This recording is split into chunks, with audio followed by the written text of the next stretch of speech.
अस्सलामुअलैकुम वरहमतुल्लाहि वबरकातुहू। भाइयों और बहनों, जैसे ही रमज़ान का चांद नज़र आता है, बहुत से लोगों के दिलो दिमाग में एक ही सवाल घूमने लगता है। ये सवाल इतना आम है कि शर्म और हया की वजह से कोई किसी आलिम या जानकार से पूछ भी नहीं पाता। लेकिन याद रखिए, दीन के मसलों में कभी शर्म नहीं करनी चाहिए। ये तो अल्लाह की तरफ से राहत की बातें हैं। सवाल ये है, रमज़ान के महीने में रात के वक्त अपनी बीवी से निकटता या शारीरिक संबंध बनाना जायज़ है या नहीं? अगर ऐसा किया तो कोई नुकसान तो नहीं होगा? आने वाली औलाद पर कोई बुरा असर तो नहीं पड़ेगा? आज हम कुरान पाक की रोशनी में इसकी सच्चाई जानेंगे।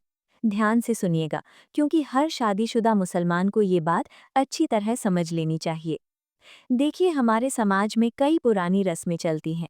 चांद दिखते ही कुछ लोग मियाँ बीवी को अलग कमरे में सुला देते हैं, बिस्तर अलग कर देते हैं। वजह बताते हैं कि रमज़ान मुकद्दस महीना है, इसमें ये सब नहीं करना चाहिए। कुछ बहनें ये भी कहती हैं कि रमज़ान की रातों में अगर संबंध बनाएं तो बच्चा अपंग, लंगड़ा, बहरा या किसी कमी वाला पैदा होगा। क्या ये बातें सही हैं? आइए कुरान से देखें। रमज़ान में रोज़े की हालत में यानी सुबह सादिक, फजर की आज़ान से लेकर मगरिब तक खाना पीना और बीवी से शारीरिक निकटता दोनों ही हराम हैं। ये रोज़े को तोड़ देते हैं। लेकिन जैसे ही रोज़ा खुल जाता है, सूरज ढलने के बाद रात का समय शुरू होता है। इस वक्त अगर आप अपनी बीवी से मिलना चाहें, गले लगना, किस करना या पूरा शारीरिक संबंध बनाना चाहें, तो ये पूरी तरह जायज़ और हलाल है। कोई गुनाह नहीं, कोई हर्ज नहीं। ये मेरी अपनी बात नहीं, अल्लाह ताला ने खुद कुरान में इसकी इजाज़त दी है। सूरह अल बकरा दूसरा पारा की आयत नंबर 187 में फरमाया, रोज़ों की रातों में तुम्हारे लिए अपनी बीवियों से निकट होना हलाल कर दिया गया है। वे तुम्हारे लिए लिबास हैं और तुम उनके लिए लिबास हो। अल्लाह को मालूम था कि तुम अपने आप से खयानत कर रहे थे, तो उसने तुम्हारी तौबा कबूल की और माफ़ कर दिया।